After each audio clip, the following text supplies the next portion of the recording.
very good evening to all of you to crack UPSC, UPPSC and other state exams. Welcome to the Grandmaster 360. Myself Richa and here we are covering modern history of the modern India.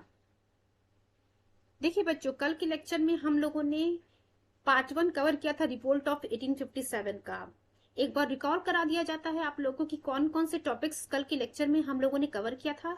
उसके बाद जो remaining topics रह गए थे उसे हम पढ़ेंगे। After that घटना चक्र से हम लोग जो है जिस्ट को कवर करेंगे। और एक चीज ध्यान रखिएगा, लेक्चर शुरू होने से पहले ही मैं आप लोगों को एक चीज बोलना चाहूंगी कि प्लीज आप लोग पेन और पेंसिल लेकर के, पेन और कॉपी लेकर के बैठिएगा, बिकॉज बहुत ही इंपॉर्टेंट डिस्कशन आज होने वाला है। और देखिए जो जिस्ट हम डिस्कस करेंगे फ्रॉम घटना चक्र, वहां से जो है हर लाइन से एग्जाम में क्वेश्चन पूछा हुआ है। एक बार रिकॉल करा दिया जाए कि कल हम लोगों ने क्या डिस्कशन किया था। देखिए एनफील्ड राइफल के बारे में हम लोगों ने कल डिस्कशन किया था। आफ्टर दैट जो जिन लोगों ने रिवोल्ट ऑफ 1857 में पार्टिसिपेट किया था, who were the main leaders, उनके बारे में हम लोगों ने देखा था। देखिए मंगल पांडे जी, रानी अवंतीबाई, नाना साहेब बहादुर शाह जफर, रानी लक्ष्मीबाई, तात्या तोपे, कुंवर सिंह, भक्त खान, लियाकत अली एंड बेगम हजरत महल, इन सभी लोगों के बारे में कल हम लोगों ने देखा था। देन ये रिवोल्ट क्या था इसके बारे में पढ़ा था। कुछ इंपॉर्टेंट पॉइंट्स हम लोगों ने देखे थे कि ब्रिटिश प्राइम मिनिस्टर कौन था, गवर्नर जनरल कौन था, या फिर जो है मुगल एम्परर कौन था 1857 रिवोल्ट के समय में। देन हम लोगों ने जो है देखा था कि 1857 रिवोल्ट को और किन नामों से जाना जाता था, ये कहां से शुरू किया गया था, उस समय गवर्नर जनरल कौन था, and what was the immediate cause of और major cause of the 1857 revolt. Then books written on the revolt of 1857, इसे भी हम लोगों ने देखा था। देखिए इमीडिएट कॉज के बारे में हम लोगों ने पहले ही हम लोगों ने कल ही डिस्कस कर लिया था बच्चों, जस्ट वेट।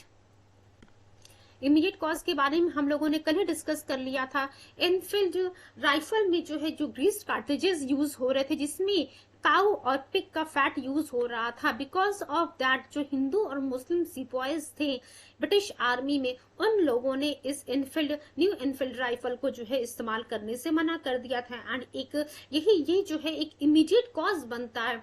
हम ये नहीं कहेंगे कि सिर्फ और सिर्फ ये न्यू एनफील्ड राइफल ही कारण था इस 1857 की क्रांति का, but it was the major cause और the immediate cause of 1857 revolt. After that हम लोगों ने मंगल पांडे जी के बारे में, then what were the other causes of the 1857 revolt, political cause के बारे में हम लोगों ने पढ़ा था, जहां पे हम लोगों ने कवर किया था डॉक्ट्राइन ऑफ लैप्स के बारे में, जिसको इम्पोज किया था लॉर्ड डलहौजी ने। और उस डॉक्ट्राइन ऑफ लैप्स का नाना साहेब एंड रानी लक्ष्मीबाई ने ब्रिटिशर्स का जो है इसकी वजह से विरोध किया था।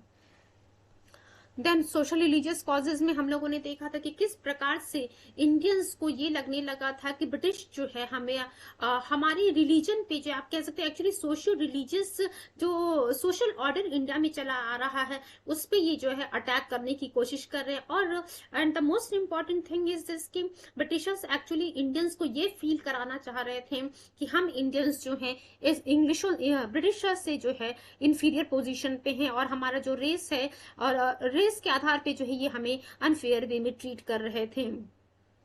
दूसरा पॉइंट हम देखते हैं। देखिए ये तो हम लोगों ने देखा किस प्रकार से इकोनॉमिक कॉज में जो है हम लोगों ने पढ़ा था कि ब्रिटिशर्स के द्वारा और ब्रिटिश ईस्ट इंडिया कंपनी के द्वारा पीजेंट्स के ऊपर हैवी टैक्सेस इंपोज किया जा रहा था, जिसकी वजह से ये पीजेंट्स जो हैं मनी लेंडर्स और ट्रेडर्स से लोन ले रहे थे, और इन केस जब ये लोन रीपे नहीं कर पा रहे थे और नॉन पेमेंट ऑफ लोन की वजह से जो है ये मनी लेंडर्स इन पीजेंट्स की जमीन को हड़प ले रहे थे, जो कि इनकी आप कह सकते हैं लाइवलीहुड का सोर्स था पीजेंट्स का, वो भी इनसे छिन गया था।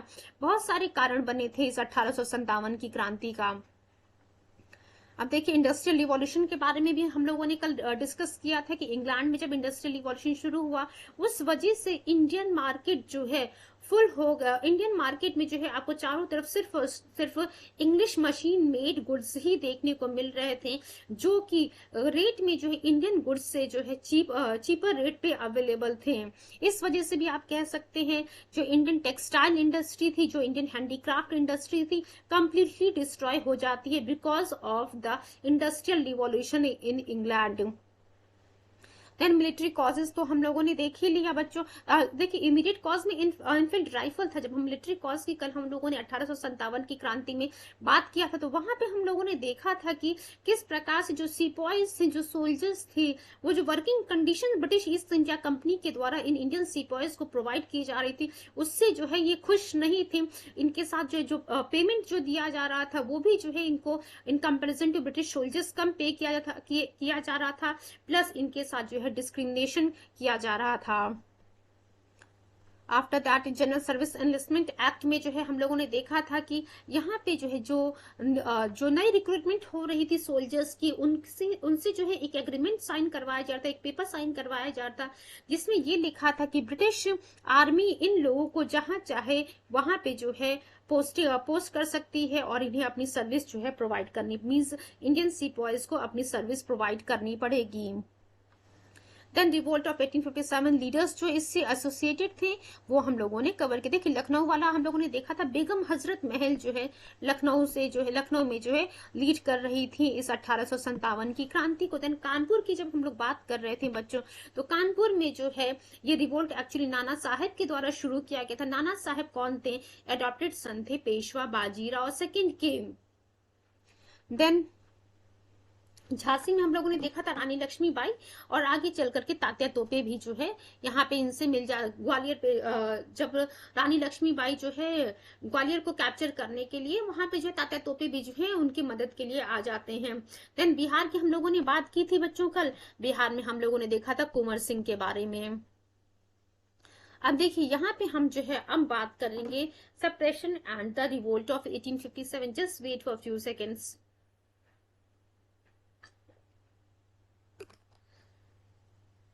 देखिए सप्रेशन एंड द रिवोल्ट, अब देखिए ये रिवोल्ट जो है 1857 की जो क्रांति शुरू हुई थी, आप कह सकते हैं मिड 1858 आते आते इस रिवोल्ट को ब्रिटिशर्स के द्वारा जो है बहुत ही हार्श वे में सप्रेस कर दिया गया।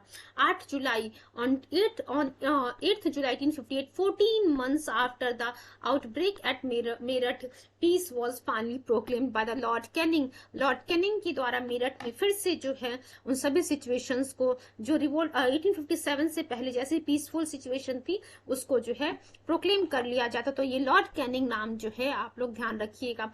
देखिए कुछ देर में जब जिस्ट जो है हम कवर करेंगे घटना चक्र से, वहां से जो है आपके पीटी के लिए एटलीस्ट देखिए ये इनिशियल वाला जो लेक्चर थ्योरेटिकल पार्ट जो हम कवर करें it is important for both PT as well as mains, but जो हम जिस्ट कवर करेंगे घटना चक्र से दैट वहां से जो है चीजें आपके प्री एग्जाम के लिए बहुत बहुत इंपॉर्टेंट है। So it's my humble request to all of you, please आप लोग एक पेन और कॉपी लेकर के जरूर बैठिएगा सो दैट आप उन बातों को जो है नोटेड डाउन कर सकें।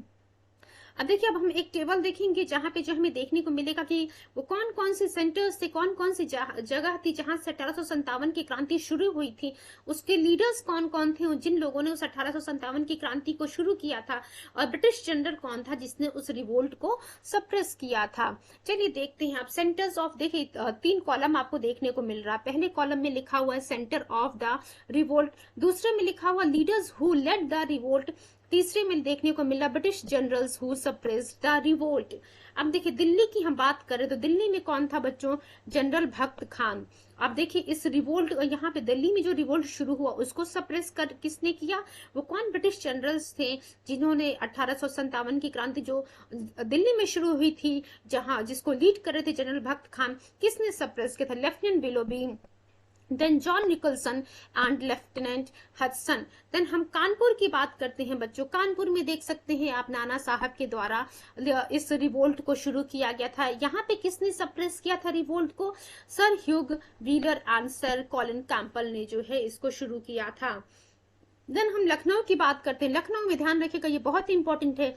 आई थिंक 2015 या 2016 की पीटी में जो है आपको ये लखनऊ वाला क्वेश्चन देखने को मिलेगा कि लखनऊ में 1857 की क्रांति को कौन लीड कर रहा था? तो ये बेगम हजरत महल थी जिन्होंने 1857 की क्रांति को लखनऊ में शुरू किया था। अब देखिए इस यहाँ पे किसने रिवोल्ट को सप्रेस किया था?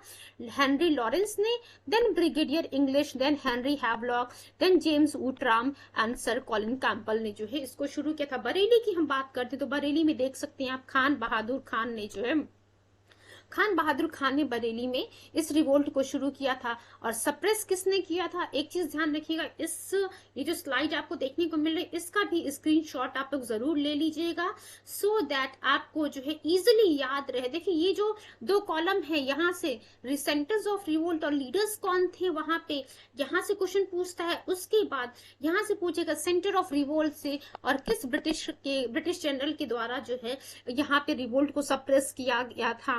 तो बरेली वाला ध्यान रखिएगा आप लोग, खान बहादुर खान, उसको सप्रेस किसने किया था, जेम्स वुड राम ने। देन बिहार की हम बात करते हैं बच्चों, बिहार में जो है कुंवर सिंह, बहुत ही इंपॉर्टेंट है बिहार वाला भी, कुंवर सिंह ध्यान रखिएगा। इसको किसने सप्रेस किया था, यहाँ पे रिवोल्ट को सर कॉलिन कैंपबेल के द्वारा रिवोल्ट को यहाँ पे सप्रेस किया जाता है। देन फैजाबाद की हम बात करते हैं, मौलवी अहमदुल्ला के द्वारा जो है यहाँ पे इस रिवोल्ट विद्रोह को शुरू किया जाता है।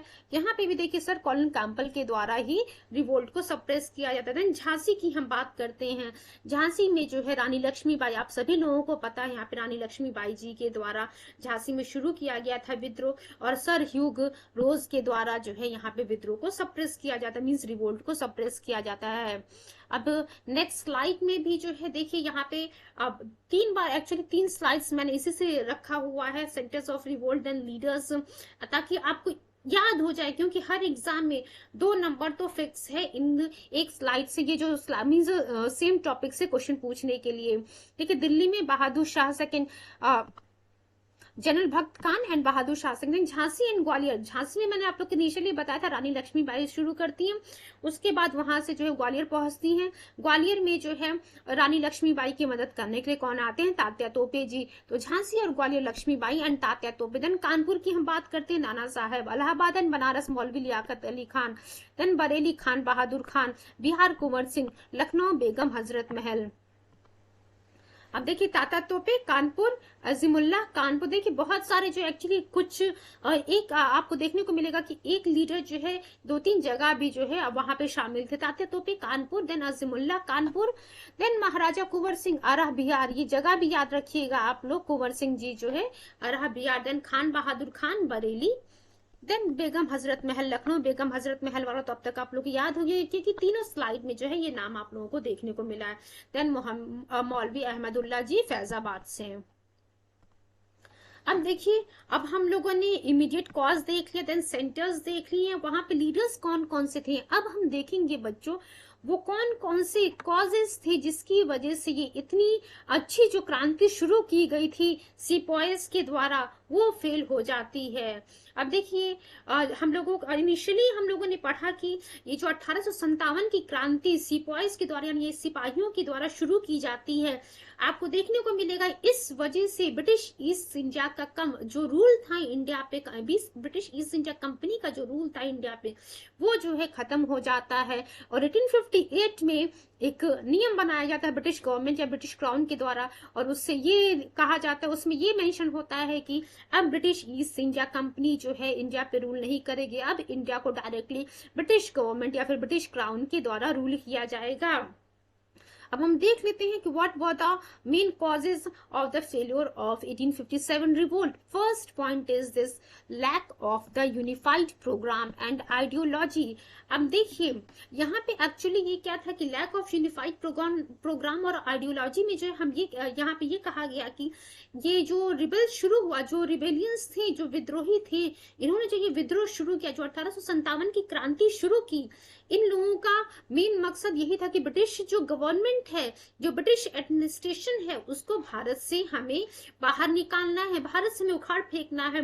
बट उन्होंने ये नहीं सोचा, उन्होंने इस चीज की प्लानिंग नहीं की थी कि जब हम ब्रिटिश गवर्नमेंट को भारत से बाहर हटा देंगे तो फिर उनकी जगह भारत को रूल कौन करेगा। But the rebels did not know what to create in its place, they had no forward looking plan in mind.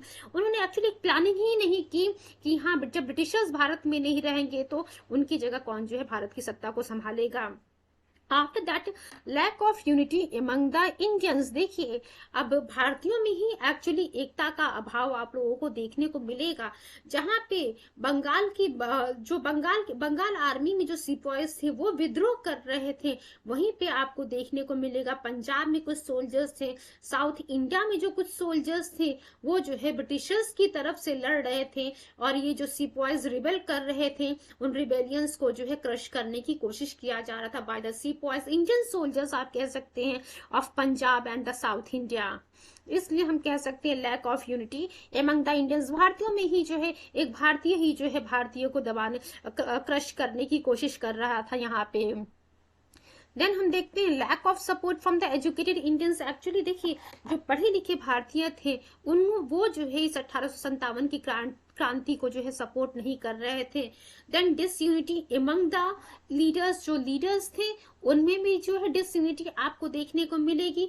Was lack of unity in the rank of rebels themselves, their leaders were suspicious and jealous of each other and often indulge in the petty quarrels. तो आप कह सकते हैं कि जो leaders इस 1857 revolt को जिन लोगों ने शुरू किया था, एक्चुअली उनमें जो कुछ लीडर्स थे वो खुद ही एक दूसरे से जो उनके अंदर जेलसी की फीलिंग थी, और प्लस उनमें कुछ छुटमुट ही आपस में लड़ाइयां चल रही थी, जिसकी वजह से आपको देखने को मिलेगा कि ये भी जो है एक कारण बनता है 1857 की क्रांति के फेल होने का। Then after that military superiority of the British, जब ब्रिटिश आर्मी और इंडियन सिपाहीज जो हम इंडियन सिपाहीज को हम देखेंगे तो ब्रिटिश आर्मी की जो आप कह सकते हैं वो जो मिलिट्री थी सुपीरियर थी in comparison to the Indian sipahis. तो देखिए लिखा हुआ है, हम एक बार उस लाइन जो लाइंस मेंशन की गई हैं एक बार इन्हें हम पढ़ लेते हैं बच्चों। Major factor for the defeat of the rebels was the British superiority in arms. देखिए ब्रिटिशर्स के पास आप सभी लोगों को पता है कि आर्म्स वगैरह उनके पास थे। British imperialism at the height of its power, the world over and supported by the most of the Indian princess and chiefs. And देखिए बच्चों यहाँ पे एक और मेजर थिंग इज दिस कि जो इंडियन प्रिंसेस थे, जो इंडियन चीफ्स थे, उन्होंने भी जो है ब्रिटिश आर्मी को सपोर्ट किया था, ब्रिटिशर्स को सपोर्ट किया था। एक ये भी कारण था कि कहीं ना कहीं जो है ब्रिटिश मिलिट्री स्ट्रांग थी, सुपीरियर थी इन कंपैरिजन टू द सिपाहीज जिन्होंने 1857 की क्रांति को शुरू किया था। देन अब हम देखते हैं what was the impact of 1857 revolt. मैंने आप लोग को शुरू में ही कहा था कि थोड़ी देर पहले भी आप लोग को रिकॉल कराया था कि 1857 रिवोल्ट के बाद ब्रिटिश ईस्ट इंडिया कंपनी जो है उसका रूल खत्म हो जाता है। अब जो है रूल इंडिया पे डायरेक्टली कौन कर रहा था, ब्रिटिश क्राउन के द्वारा किया जा रहा था, या फिर जो है आप कह सकते हैं ब्रिटिश गवर्नमेंट के द्वारा किया जा रहा था।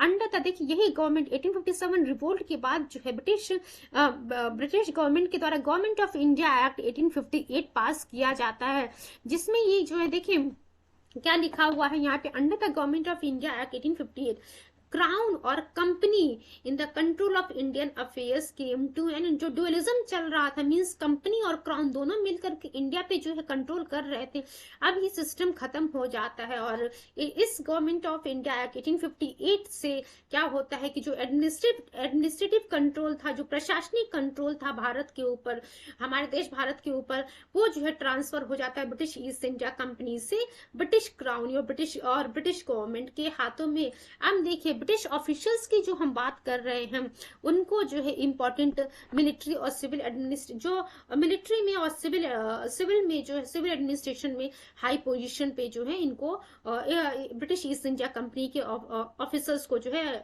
बैठाया गया था। देन अब क्योंकि आप सभी लोगों को पता है कि ये जो 1857 रिवोल्ट शुरू हुआ था उसकी जो बैकबोन थी उस 1857 की क्रांति शुरू ही किया गया था इंडियन आर्मी के द्वारा, मींस इंडियन सिपाहीज के द्वारा। अब ब्रिटिश गवर्नमेंट ब्रिटिशर्स ने ये रियलाइज कर लिया कि कहीं ना कहीं जो है अब हमें जो हम इंडियन आर्मी या फिर इंडियन सिपाहीज पे डिपेंड थे, अब इंडियन सिपाहीज के रेशियो को जो है हमें कम करना पड़ेगा, मींस इंडियन ट्रूप्स के नंबर को हमें कम करना पड़ेगा। अब देखिए क्या लिखा हो, the British recognise them based on the policy of divide and conquer peace. और हाँ वन मोर इम्पोर्टेंट थिंग, यहाँ से ब्रिटिशर जो है डिवाइड एंड रूल की पॉलिसी भी आपको, ब्रिटिशर्स तो actually British east India company starting से ही डिवाइड एंड रूल पॉलिसी खेल रही थी, बांटो और फूट डालो और राज करो का जो है ये पॉलिसी ये लोग अपनाए हुए थे। अब यहाँ से फिर से जो है इस पॉलिसी को यूज करना शुरू करते हैं, policy of divide and counterpoise. The strength of the British troops in India increased greatly, whereas the number of the Indian troops were reduced। तो ये मैंने आप लोग को बता दिया बच्चों की जो इंडियन ट्रूप्स थे उनको जो उनके जो नंबर को ब्रिटिशर्स के द्वारा अब कम किया जाएगा, और ब्रिटिश ट्रूप्स जो थे, जो ब्रिटिश सिपाहीज थे, उनके नंबर को इंक्रीज किया जाएगा। क्यों इंक्रीज किया जाएगा और क्यों इंडियन ट्रूप्स को जो है उनके नंबर को कम किया जाएगा? बिकॉज जो इंडियन सिपाहीज थे यही जो है इन लोगों ने ही मेन रोल प्ले किया था 1857 रिवोल्ट में। Then Britishers deliberately began to pursue the divide and rule. ये मैंने आप लोग को पहले ही बता दिया कि यहाँ से जो है अब British government divide and rule policy को जो है इस्तेमाल करना शुरू करती है ताकि अपनी पोजीशन को भारत में सुदृढ़ कर सके, स्ट्रेंथन कर सके। अब देखिए जो क्वींस प्रोक्लेमेशन आया था, अभी हम लोगों ने गवर्नमेंट ऑफ इंडिया एक्ट 1858 देखा, जिसके थ्रू ईस्ट इंडिया कंपनी का जो रूल था वो खत्म कर दिया जाता है, और अब जो है भारत का जो प्रशासन है उसको जो है कंट्रोल सीधा जो है ब्रिटिश क्राउन या फिर जो है ब्रिटिश गवर्नमेंट के द्वारा किया जाएगा। क्वींस प्रोक्लेमेशन में ये डिक्लेयर किया गया कि जो नेटिव रूलर्स हैं, जो नेटिव प्रिंसेस हैं, उनकी राइट्स, डिग्निटी और ऑनर को जो है वही सम्मान दिया जाएगा जो सम्मान एक ब्रिटिशर को यहाँ पे दिया जा रहा है। उसके साथ साथ ये भी कहा गया, इंडियंस को ये प्रॉमिस किया गया कि जो ब्रिटिश सर्विस में जो है हाई पोस्ट जो है इंडियंस को भी प्रोवाइड किया जाएगा, बट कंडीशन ये रखा गया कि वहां पे भी जो है अगर वो क्वालिफिकेशन मीट करेंगे तो कोई पार्शियलिटी नहीं होगी ब्रिटिशर्स के बीच में और ब्रिटिश के बीच में और इंडियन के बीच में। बट एक चीज यहाँ पे ध्यान रखिएगा, एक चीज पहले ही मेंशन कर दिया कि क्या कर दिया गया था कि जो हायर पोस्ट होंगे वहां पे जो है सिर्फ इंग्लिश ऑफिशियल्स ही रहेंगे, ध्यान रखिएगा। हाउएवर द हायर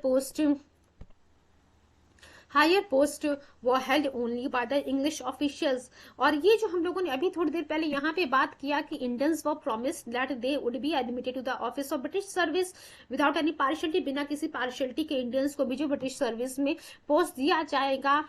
ये जो चीजें इंप्लीमेंट की जा रही थी वो किस आधार पे इंप्लीमेंट की जा रही थी? एक एक्ट बनाया गया था, Indian civil service act of 1861। ध्यान रखिएगा आप लोग, Indian civil service act of 1861 के थ्रू जो है ये कहा गया कि ब्रिटिश सर्विस में बिना किसी पार्शियलिटी के इंडियंस को भी एडमिट किया जाएगा।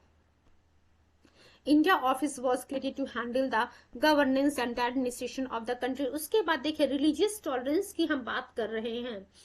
अब क्या कहा गया कि जो इंडियन कस्टम्स हैं, जो इंडियन ट्रेडिशंस हैं, उसमें जो है कोई छेड़छाड़ नहीं किया जाएगा। एडमिनिस्ट्रेटिव चेंज की हम बात करते हैं बच्चों, तो गवर्नर जनरल ऑफिस को जो है रिप्लेस कर दिया गया वाइस राय से। मैंने आप लोग को पहले ही कहा था कि 1857 रिवोल्ट के बाद इस गवर्नर जनरल के पद को जो है खत्म कर दिया जाता है और एक नया पद को जनरेट किया जाता है वाइस राय के पद को। Then rights of the Indian rulers recognise doctrine of lapse जो लॉर्ड डलहौजी के द्वारा शुरू किया गया था, जिसका विरोध नाना साहेब और रानी लक्ष्मीबाई जी ने किया था।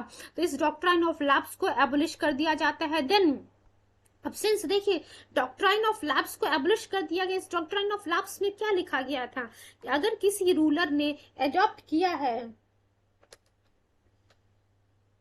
अगर किसी रूलर ने जो है, just wait for few seconds, अगर किसी रूलर ने एक सन को कि उनके पास जो है अडॉप्टेड सन है तो उनको जो है लीगल हेयर एक्सेप्ट नहीं किया जाता। बट ये आप कह सकते हैं 1857 रिवोल्ट के बाद जो कुछ नए नियम कानून लाए गए वहां पे देखा हम लोगों ने कि डॉक्ट्राइन ऑफ लैप्स को खत्म कर दिया जाता। जब डॉक्ट्राइन ऑफ लैप्स खत्म हो गया, इट मीन्स जो है right to adopt the sons as legal है वो वॉज एक्सेप्ट। तो ध्यान रखिएगा अब जो है दत्तक पुत्र, जिन भी रूलर्स के पास दत्तक पुत्र हो उन्होंने जो है सन को अडॉप्ट किया होगा तो वो जो है वही लीगल हेयर होंगे।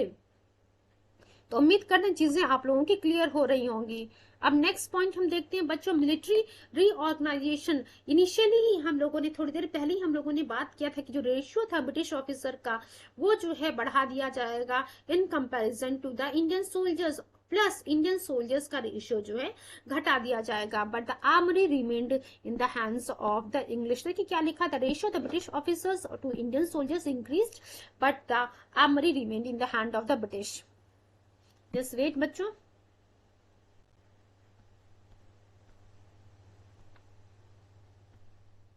चलिए नेक्स्ट हम देखते हैं।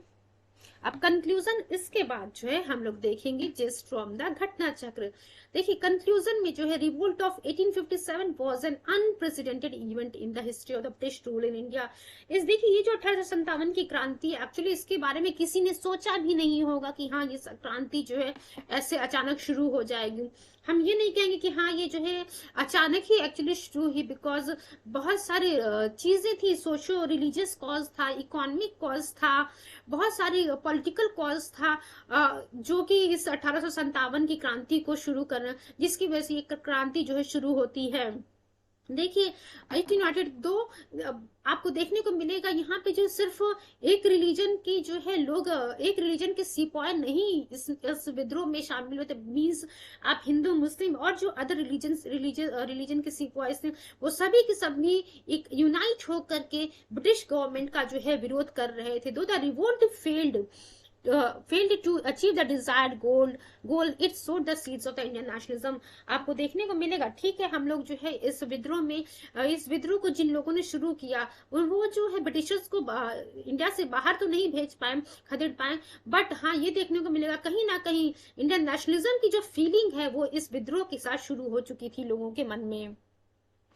अब देखिए, अब हम बात करेंगे, यहाँ से हमारा शुरू होगा gist of the revolt of 1857 from the Ghatna चक्र। एंड रिक्वेस्ट एक बार फिर से आप लोगों की रहेगी, आप लोगों से रहेगी कि प्लीज आप लोग जो है यहाँ से कुछ पॉइंट्स को नोट करते चलिएगा, बिकॉज आपके एग्जाम में यहाँ से क्वेश्चन पूछा हुआ। ये जो इमेज आपको देखने को मिल रही है, ये मंगल पांडे जी की इमेज है। Just wait for few seconds.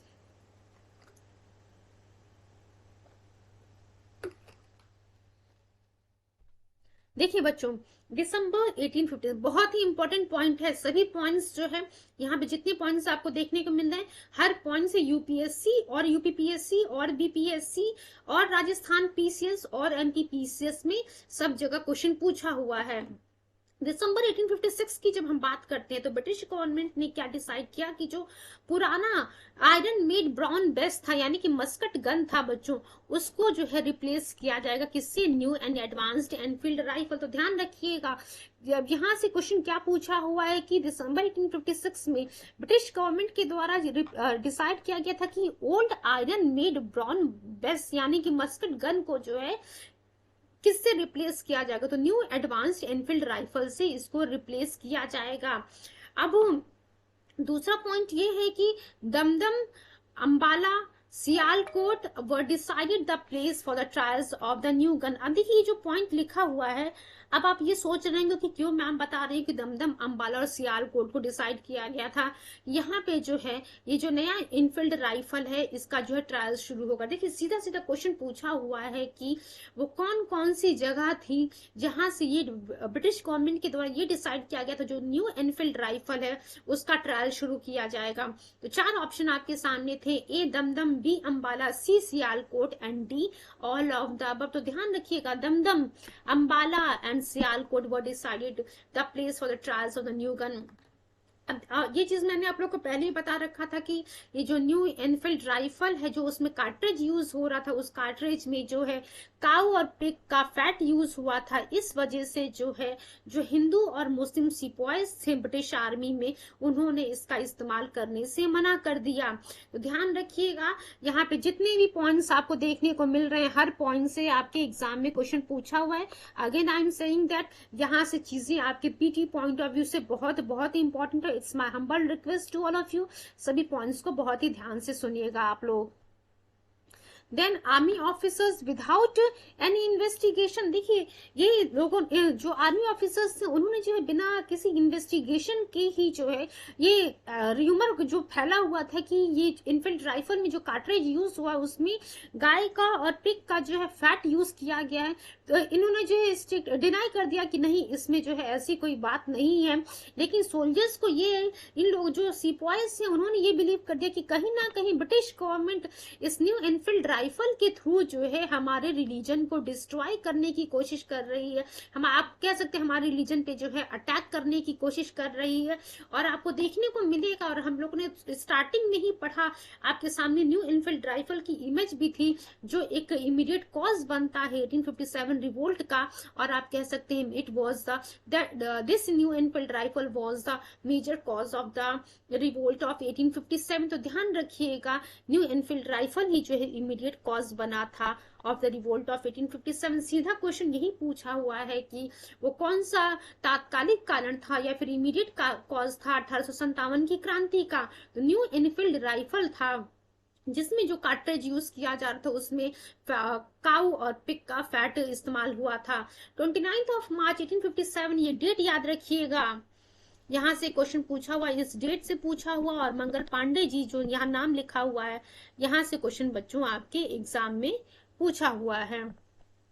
अब देखिए क्या पूछा हुआ है क्वेश्चन की 29 ऑफ मार्च 1857 जो सोल्जर्स थे बैरकपुर में उन लोगों ने रिफ्यूज कर दिया उस कार्ट्रिज को इस्तेमाल करने से जिसमें कहा जा रहा था कि फैट इस्तेमाल हुआ है। इस वजह से किसने जो है अटैक कर दिया, किसने जो है सर्जेंट मेजर पे जो है अटैक किया और उसे मार दिया। तो देखिए मंगल पांडे जी थे जिन्होंने सर्जेंट मेजर पे अटैक किया और उसकी हत्या कर दी।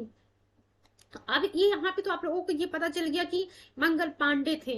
अब एक क्वेश्चन ये पूछता है कि किस तारीख को 1857 में 1857 में जो किस तारीख को जो है जो सोल्जर्स थे बैरकपुर में जब उन्होंने इस न्यू एनफील्ड राइफल के कार्ट्रिज को यूज करने मींस न्यू एनफील्ड राइफल को जो है यूज करने से मना कर दिया और मंगल पांडे जी ने जो है सर्जेंट मेजर पे अटैक कर दिया और उसकी हत्या कर दी। तो ध्यान रखिएगा 29 ऑफ मार्च 1857। और एक और क्वेश्चन देखिए, मैं आप लोगों को एक चीज बताना चाहूंगी कि जो भी आप जब कभी भी पढ़ाई करें तो वहां पे जो है 2 लाइन अगर आपके सामने मेंशन किया गया तो आप खुद ही जो क्वेश्चन जनरेट करने की कोशिश क्या कीजिए ताकि एग्जाम में जो है आप मीन्स आप कह सकते हैं क्वेश्चन पेपर आप खुद ही बना सकते हैं कि हाँ ये जो लाइन है यहाँ से जो है इस प्रकार से क्वेश्चन पूछ सकता है। जहां जहां आपको लगे कि इस पॉइंट इस एक टर्म से जो है एक वर्ड से क्वेश्चन बन सकता है कोशिश किया कीजिए क्वेश्चन बनाने की। अब एक नया क्वेश्चन और बन रहा है कि 29 ऑफ मार्च 1857 को बैरकपुर में मंगल पांडे जी ने जो है किस पे जो है अटैक किया था। सर्जेंट मेजर थे जिसपे उन्होंने अटैक किया था। देखिए मंगल पांडे से क्वेश्चन बना, देन सर्जेंट मेजर से क्वेश्चन बना एंड 29 ऑफ मार्च 1857 से क्वेश्चन बना। नेक्स्ट पॉइंट हम देखते हैं बच्चों। अब देखिए एंग्लो इंडियन हिस्टोरियंस के according believe the soldiers discontentment and the fat containing cartridges as the main important reason for the revolt of 1857। अब देखिए जो एंग्लो इंडियन इतिहासकार थे, ये पॉइंट मैं आप लोगों को पहले ही बता रही हूँ, घटना चक्र में जो क्वेश्चंस दिए हुए हैं उसी के आंसर्स को जो है हम लोगों ने यहाँ पे कवर किया है। यहाँ पे मैंने कुछ अपनी तरफ से जो जिस थे वहां पे कुछ मैंने अपनी तरफ से ऐड नहीं किया है। I have taken each and every point from the Ghatna चक्र एंड आप सभी लोगों को पता है कि वो बुक कितनी इंपॉर्टेंट है आपके पीटी एग्जाम के लिए। अब देखिए एंग्लो इंडियन हिस्टोरियंस के मानना था कि जो सोल्जर्स का जो है जो गुस्सा था और जो फैट कंटेनिंग कार्ट्रिजेस थे वो जो है मेन रीजन बनता है 1857 रिवोल्ट का। बट जो हमारे मॉडर्न हिस्टोरियंस थे उनका मानना था नहीं ये सिर्फ यही 2 कारण नहीं थे कि 1800 ऐसे ही 1857 की क्रांति शुरू हो गई, इसके पीछे बहुत सारे रीजंस थे। और हम लोगों ने देखा भी कि पॉलिटिकल कॉज था, सोशल रिलीजियस कॉज था, इकोनॉमिक कॉज था। उस इकोनॉमिक कॉज में भी हम लोगों ने देखा कि किस प्रकार से पीजेंट्स का जो है एक्सप्लॉयटेशन किया जा रहा था और जो हमारे सोल्जर्स थे वो भी जो है कहीं ना कहीं पीजेंट फैमिली से ही बिलोंग कर रहे थे। ये जो ब्रिटिश गवर्नमेंट का जो है एक्सप्लॉयटेशन का जो एक्सप्लॉयटेटिव पॉलिसी था ये सभी के सभी मिल करके जो है एक धीरे धीरे कह रहे थे कि एक कारण बनता है इस 1857 की क्रांति के पीछे। रिवोल्ट ऑफ 1857 ये नाम ये ध्यान रखिएगा 10th ऑफ मई 1857 बहुत ही इंपॉर्टेंट डेट है। 1857 का जो रिवोल्ट है वो शुरू होता है किस तारीख को? 10 मई 1857। कहां से? मेरठ से। कौन सी इन्फेंट्री थी? थर्ड नेटिव इन्फेंट्री थी, ध्यान रखिएगा। ये third native infantry 10th of मई 1857 से शुरू होता है मेरठ से, where the third native infantry जो है रिफ्यूज कर देती है इन नई कार्ट्रिजेस को छूने से, एंड जो ब्रिटिश अथॉरिटी थी उसका जो है ये विरोध करना शुरू कर देते हैं। They fired on their officers, freed their inmates and from the cells and march towards Delhi. तो आप देख सकते हैं कि 10 मई 1857 को मेरठ से थर्ड नेटिव इन्फेंट्री के जो सिपाहीज थे उन्होंने जो है इस न्यू एनफील्ड राइफल में यूज होने वाले कार्ट्रिजेस को छूने से मना कर दिया, और जो उनके ऑफिसर्स थे उन पे जो है हमला कर देते हैं और दिल्ली की तरफ जो है कूच कर देते हैं। जनरल हैबिट जो था, ये नाम ध्यान रखिएगा, ये जनरल हैबिट जहां जहां मैं सर्किल कर रही हूँ आपके एग्जाम में वहां से क्वेश्चन पूछा हुआ है। जनरल हैबिट जो है उस समय जो है उसने देखा कि सॉरी, जनरल हैबिट के पास जो उसने 2200 जो यूरोपियन सोल्जर्स थे, बट ये जो 1857 का रिवोल्ट शुरू हुआ एक तरीके से आप कह सकते तूफान की तरह जो है ये विद्रोह शुरू होता है। इस जनरल हैबिट ने इस 1857 ये जो सॉरी ये जो कह सकते हैं जो सोल्जर्स दिल्ली की तरफ मार्च करने निकलते हैं इनको जो है रोकने की कोशिश नहीं करता है। देन रिवोल्टर्स ने, ये जो विद्रोही थे उन्होंने देखिए 10 मई 1857 को मेरठ से शुरू होता है। मेरठ से जो है आपको बहुत दिल्ली जो है बहुत ज्यादा दूर नहीं है वहां से, तो रिवोल्टर्स जो है 12 मई को आपको देखने को मिलेगा। जो विद्रोही थे उन्होंने 12 मई को जो है 12th ऑफ मई 1857 को दिल्ली को कैप्चर कर लिया। और मैंने कल ही आप लोग को बताया था कि इस 1857 रिवोल्ट का सिंबल क्या था? लोटस एंड चपाती। मैंने बोला था लोटस और चपाती, इनको ये लोटस और चपाती को लेकर के दूर दूर तक जो है गांव में इसको जो है एक संदेशी के साथ जो है बांट रहे थे जो रिवोल्टर्स थे हमारे। खान बहादुर खान की जब हम बात करेंगे, खान बहादुर जो रोहिलखंड के जो है फॉर्मर रूलर थे, इन्होंने रिवोल्ट कहां से शुरू किया? बरेली से। ध्यान रखिएगा, led revolt from the Bareilly. He was appointed as the viceroy by Mughal king Bahadur Shah second. तो ये खान बहादुर खान का ध्यान रखिएगा। रायबरेली सॉरी बरेली से। लोटस और चपाती जो है 1857 रिवोल्ट का सिंबल था। जनरल हैबिट ने जो है इस रिवोल्ट को रोकने की कोई कोशिश नहीं की, इवन इसके पास 2200 यूरोपियन सोल्जर्स थे। ये जो रिवोल्ट 10th ऑफ 1857 को मेरठ से शुरू होता है। थर्ड नेटिव इन्फेंट्री के जो सिपाहीज थे उन्होंने जो है इस न्यू एनफील्ड राइफल को इस्तेमाल करने से, मीन्स जो उसमें कार्ट्रिजेस यूज हो रहा था उसको इस्तेमाल करने से मना कर देते हैं और उसके बाद अपने ऑफिसर पे अटैक कर देते हैं और देन दिल्ली की तरफ जो है ये मूव करते हैं। रानी लक्ष्मीबाई, अब ये नाम जो है याद रखिएगा, मणिकर्णिका नाम पूछा हुआ है। मणिकर्णिका किसका नाम था? तो रानी लक्ष्मीबाई को ही मणिकर्णिका कहते हैं, मणिकर्णिका ही इनका नाम था। और एक और क्वेश्चन पूछा हुआ है, इनकी जन्मस्थली क्या है, बर्थ प्लेस क्या थी रानी लक्ष्मीबाई की? वाराणसी। ध्यान रखिएगा, वाराणसी, बनारस या फिर वाराणसी जो है इनकी बर्थ प्लेस थी। रानी लक्ष्मीबाई का जन्म कब होता है? 19 ऑफ नवंबर 1835 at Golghar presently in Banaras. ध्यान रखिएगा, ये दोनों से क्वेश्चन पूछा हुआ है। मणिकर्णिका किसका दूसरा नाम, किसका और किसका नाम था? तो रानी लक्ष्मीबाई का। और इनका जन्म कहाँ होता है? बनारस में होता है। जब 14 साल की थी रानी लक्ष्मीबाई तो इनकी शादी जो है महाराजा गंगाधर राय से हो जाती है। अब देखिए यहाँ से भी क्वेश्चन पूछा हुआ है कि इनका विवाह जो है, रानी लक्ष्मीबाई का विवाह 14 साल की वर्ष में किससे होता है? तो महाराजा गंगाधर राय से होता है, जिनकी मृत्यु महाराजा गंगाधर राय से होता है। Rani Lakshmibai was the widow of the last. देखिए दो क्वेश्चन बना हुआ है, यहाँ से भी क्वेश्चन बना हुआ है, इस पॉइंट से भी देखिए, इस पॉइंट से भी क्वेश्चन बना हुआ है। मराठा, अभी हम लोगों ने देखा महाराजा गंगाधर राय इनकी ही जो है विडो थी रानी लक्ष्मीबाई। व्हेन गंगाधर राय डाइड, इनका जो है without leaving any heir to the throne. देखिए हम लोगों ने देखा था कि जब ये रानी लक्ष्मीबाई की खुद की कोई संतान नहीं थी तो ये जो लॉर्ड डलहौजी था वो डॉक्ट्रिन ऑफ लैप्स एक पॉलिसी लेकर के आया था जिसके थ्रू जो है इसने क्या किया, झांसी को जो है कैप्चर करने की कोशिश की, merge Jhansi to the British empire. क्योंकि इन 1853 क्योंकि जो है इस डॉक्ट्रिन ऑफ लैप्स के थ्रू जिनकी भी जो है खुद की संतान नहीं है उस रूलर की टेरिटरी को जो है ब्रिटिश एम्पायर में मिला लिया जाएगा, क्योंकि उस जो भी अडॉप्टेड सन है उसको जो है वहां का राजा जो है एक्सेप्ट नहीं किया जाएगा। 4 जून 1857 की बात करते हैं तो वहां पे जो है झांसी में जो है रिवोल्ट शुरू हो जाता है। किसके नेतृत्व में?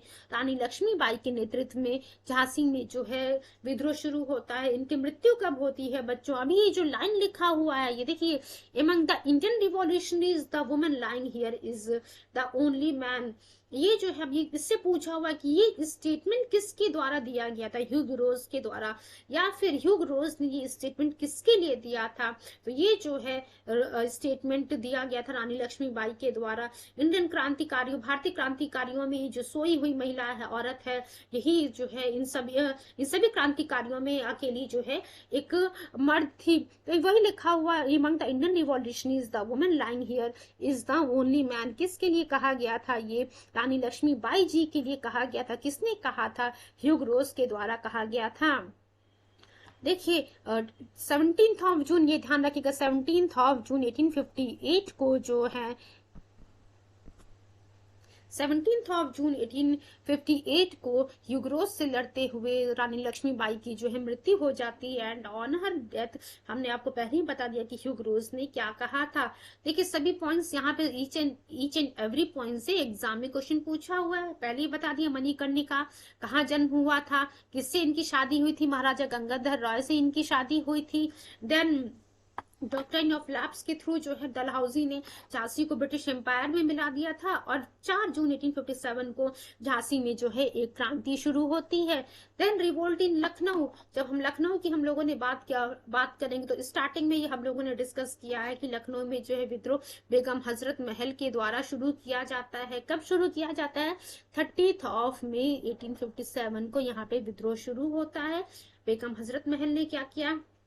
जो इनके माइनर सन थे ब्रिटिश कादिर, उनको जो है डिक्लेयर कर दिया Nawab. And to all the affairs of the Lucknow to herself. देख सकते हैं आपके, अब यहाँ पे क्वेश्चन पूछा हुआ है कि लखनऊ में जो रिवोल्ट शुरू होता है बेगम हजरत महल जी के द्वारा, वहां पे इन्होंने जो किसको डिक्लेयर किया था? नवाब। तो अपने माइनर सन ब्रिटिश कादिर को जो है इन्होंने नवाब डिक्लेयर किया था। Then on 21st of March 1858, Campbell with the help of the Gurkha regiment regained Lucknow. तो आप देख सकते हैं कि विद्रोह शुरू किया गया था बेगम हजरत महल के द्वारा। और 21 मार्च 1858 को जो है कैम्बल ने जो है गोरखा रेजिमेंट की मदद से इस लखनऊ को जो है रिगेन कर लिया, रिकैप्चर कर लिया। वहीं जब हम बात करते हैं ऑन 5 जून 1857, नाना साहब या फिर नाना धोधो Pant was declared Peshwa and the war of independence started in the Kanpur. अब देखिए यहाँ पे जो हम लोग डिस्कस कर रहे हैं वो सभी पॉइंट्स हम लोगों ने ऑलरेडी डिस्कस कर लिए हैं कि कहाँ कौन कौन सा सेंटर था, कौन वहां पे रिवोल्ट शुरू कर रहा था, एंड किसने जो है उस रिवोल्ट को सप्रेस किया था। तो देखिए यहाँ पे जब नाना साहब कानपुर की हम बात करें तो नाना साहब की मदद किसने की थी? उनकी कमांडर इन चीफ तात्या तोपे जी ने।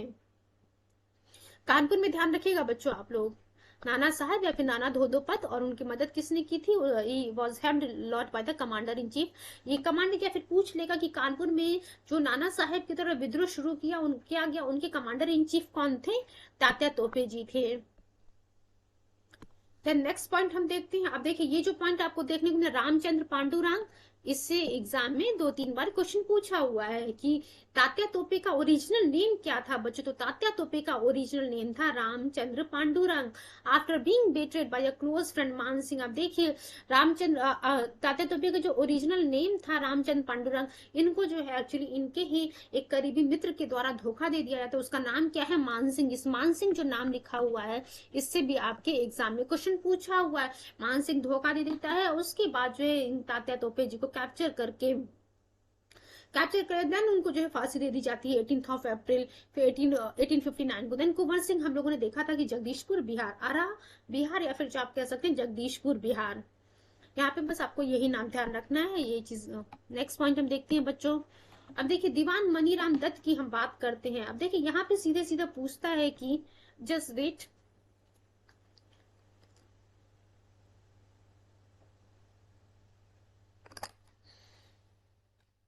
देखिए दीवान मनीराम दत्त की हम बात करें तो यहाँ पे सीधे सीधे पूछता है कि असम में किसके द्वारा जो है विद्रोह शुरू होता है, या फिर जो है दीवान मनीराम दत्त कहाँ से एसोसिएटेड है रिवोल्ट ऑफ 1857 में? तो असम से Diwan Maniram Dutta in Assam declared Kandarpeswar Singh the grandson of the last king as a king and start the revolt of 1857। तो आप देख सकते हैं कि यहाँ पे पहले फिर से मैं एक बार रिकॉल कराना चाहूंगी आप लोग को कि जितने भी पॉइंट्स यहाँ पे लिखे हुए हैं सभी पॉइंट्स जो हम लोगों ने घटना चक्र से लिया है, एंड हर पॉइंट से एग्जाम में क्वेश्चन पूछा हुआ है। इस लेक्चर की खत्म होने के बाद एक बार आप लोग प्रीवियस क्वेश्चन उठाइएगा, देन यू विल फाइंड कि मैम ने सही कहा था कि हाँ यहाँ पे जितने भी पॉइंट्स आज हम लोगों ने डिस्कस किए हैं हर पॉइंट से आपके एग्जाम में क्वेश्चन आया, वो चाहे यूपीएससी का हो, यूपीपीसीएस का हो और अदर स्टेट का एग्जाम हो। तो देखिए दीवान मनीराम दत्त जी ने क्या किया, उन्होंने जो है कंपेश्वर सिंह को जो है वहां का राजा डिक्लेयर किया और 1857 की क्रांति को शुरू किया जाता है। आज कुछ जल्दी ही जो इन दीवान मनीराम दत्त जी को पकड़ लिया जाता है और उन्हें जो फांसी दे दी जाती है। देन ठाकुर कुशल सिंह की हम बात करेंगे। Thakur Kushal Singh of the defeated the combined army of the English and Jodhpur. Then Maulvi Ahmadullah Shah की हम बात कर रहे हैं। फैजपुर, ये नाम ध्यान रखिएगा, ज्यादा कुछ इसमें पढ़ने की जरूरत नहीं है हमें, सीधा सीधा क्वेश्चन पूछा हुआ कि फैजपुर से जो है 1857 रिवोल्ट किसके द्वारा शुरू किया गया था? तो मौलवी अहमदुल्ला के द्वारा शुरू किया जाता है, या फिर मौलवी अहमदुल्ला के द्वारा कहाँ से जो है 1857 की क्रांति को शुरू किया जाता है? तो ये जो है फैजपुर से शुरू किया जाता है। नेक्स्ट पॉइंट हम देखते हैं ब्रिटिशर्स। ये हम जो है मौलवी अहमदुल्ला के बारे में ही पढ़ रहे हैं। यहाँ पे आगे मैं हाँ मौलवी अहमदुल्ला शाह के बारे में ही लिखा हुआ ये पॉइंट। आप लोग आगे पीडीएफ जब आप लोग को अवेलेबल रहेगा तो एक बार आप लोग नोट कर लीजिएगा। इंपॉर्टेंट पॉइंट्स मैं यहाँ पर डिस्कस कर दे रही हूँ जहां से आपके एग्जाम में क्वेश्चन पूछा हुआ है। अब देखिए क्या क्वेश्चन पूछा, ये मिर्जा गालिब वाला जो है 2-3 बार एग्जाम में क्वेश्चन पूछा हुआ है। सीधा किसी क्वेश्चन पूछा हुआ कि 1857 की क्रांति को किसने जो है अपनी आंखों से देखा था? तो देखिए Mirza Ghalib saw the revolt, 4 नाम था उसमें, सही आंसर क्या है? मिर्जा गालिब है। देखिए ये मिर्जा गालिब जो नाम लिखा हुआ है, it is the correct answer. Mirza Ghalib ने जो है 1857 रिवोल्ट को अपनी आंखों से with his own eyes, he was born on 27th of December 1797 in Agra and died in Delhi on 15th of Feb 1869। तो ये मिर्जा गालिब वाला भी जो नाम है यहाँ से 2-3 बार आपके एग्जाम में क्वेश्चन पूछा हुआ है। देन ये जो सिंधियाज वाला लिखा है, सिंधियाज ऑफ ग्वालियर, यहाँ से बहुत बार क्वेश्चन पूछा हुआ है कि किसने जो है ब्रिटिशर्स की मदद की थी 1857 की क्रांति को सप्रेस करने के लिए? तो सिंधियाज ऑफ ग्वालियर ने जो है ब्रिटिशर्स की मदद की थी 1857 रिवोल्ट को सप्रेस करने के लिए। Then minister of the Gwalior sir Dinkar Rao was praised by the European historians for his loyalty to the English। अब देखिए ये सिंधियाज ऑफ ग्वालियर वाला हम लोगों ने देख लिया जिन्होंने मदद किया था ब्रिटिशर्स का। Just wait for few seconds, मैं क्लियर कर रही हूँ सो दैट आप लोगों को आसानी से याद रहे चीजें, देख सके। चलिए शुरू करते हैं। मिनिस्टर ऑफ ग्वालियर जो थे, ग्वालियर के जो मंत्री थे सर दिनकर राय, उनको जो उनका ही was praised by the European historians for his loyalty to the English. ये आप लोग को क्लियर हो गया। सिंधियाज ऑफ ग्वालियर ध्यान रखिएगा, देन मिर्जा गालिब आप लोग ध्यान रखिएगा। नेक्स्ट पॉइंट बच्चों हम डिस्कस करते हैं।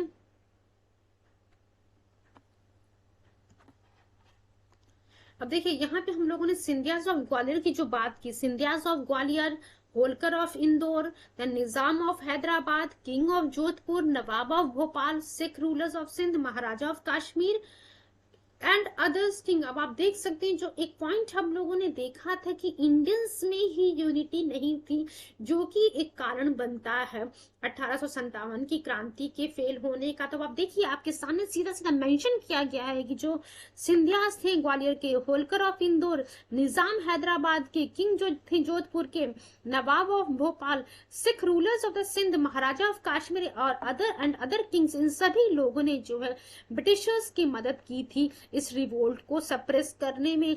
जब भारत के ही लोग, भारतीय ही जो है ब्रिटिशर्स की मदद करेंगे विद्रोह को सप्रेस करने, दबाने की, तो फिर किस प्रकार से, तो कैसे जो है ये पॉसिबल था कि 1857 रिवोल्ट जो है सक्सेसफुल हो सकता था। नेक्स्ट अब देखिए टू दीज, ये जो जिन लोगों ने ब्रिटिश गवर्नमेंट की मदद की थी इस रिवोल्ट को सप्रेस करने के लिए, इस रिवोल्ट इन रूलर्स के लिए गवर्नर जनरल जो कैनिंग था उसने क्या कहा कि जो रूलर्स है ये कहीं ना कहीं एक बैरियर के रूप में काम कर रहे थे इनकी जो इस रिवोल्ट, ये जो against the high and fast moving wave of seas and the absence of which we would have washed out from the India completely. अगर ये रूलर्स नहीं होते तो ये जो रिवोल्ट शुरू हुआ, इस रिवोल्ट से जो है आपको देखने को मिलता कि इफ अगर ये रूलर्स प्रेजेंट एंड रूलर्स अगर ब्रिटिशर्स का साथ नहीं दिए होते तो कहीं ना कहीं उसी 1857 में ही आपको देखने को मिलता कि ब्रिटिशर्स भारत से जो है बाहर निकल गए होते। The educated class did not show any interest in the revolt of 1857 was one of the major cause of the failure of the revolt. तो जो रूलर्स थे, जो एजुकेटेड पीपल थे इंडिया में, उन्होंने भी जो है इस रिवोल्ट का सपोर्ट नहीं किया था। तो कहीं ना कहीं ये सभी के सभी जो है मेजर कॉज बनते हैं इस रिवोल्ट के फेल होने का। अब देखिए लॉर्ड कैनिंग वाला जो पॉइंट लिखा हुआ है, क्वेश्चन इनिशियली मैंने आप लोग को बताया था कि क्वेश्चन पूछता है कि कौन गवर्नर जनरल था 1857 रिवोल्ट के समय, तो लॉर्ड कैनिंग था। और लॉर्ड कैनिंग जो है लास्ट गवर्नर जनरल रहता है अपॉइंटेड बाय द कंपनी। उसके बाद जो है ये आपको देखने को मिलेगा क्योंकि कंपनी का रूल खत्म हो जाता है 1857 रिवोल्ट के बाद, और इसी लॉर्ड कैनिंग को जो है फर्स्ट वाइसराय अपॉइंट किया जाता है by the British king. Then under the judicial reforms, Canning, just wait. Under the judicial reforms, Canning through Indian High Court Act established High Court at Bombay, Calcutta and Madras। देखिए बच्चों आज का हमारा session लगभग यहीं पे and होता है। नेक्स्ट टॉपिक जो है हम कवर करेंगे वहां उसमें जो है हम education system in India during the British rule, इस टॉपिक को हम कवर करेंगे। एंड कुछ अप्रॉक्सीमेट 10 to 20 10-12 दिनों में जो है हम कोशिश करेंगे कि कुछ हाफ पार्ट जो है मॉडर्न हिस्ट्री का जो थ्योरेटिकल पार्ट है उसे कवर करने की। Then we will do the previous questions of the modern history from the Ghatna Chakra. चलिए बच्चों आज का सेशन हम यही एंड करते हैं। Please like share and subscribe the channel grand master 360। Thank you so much.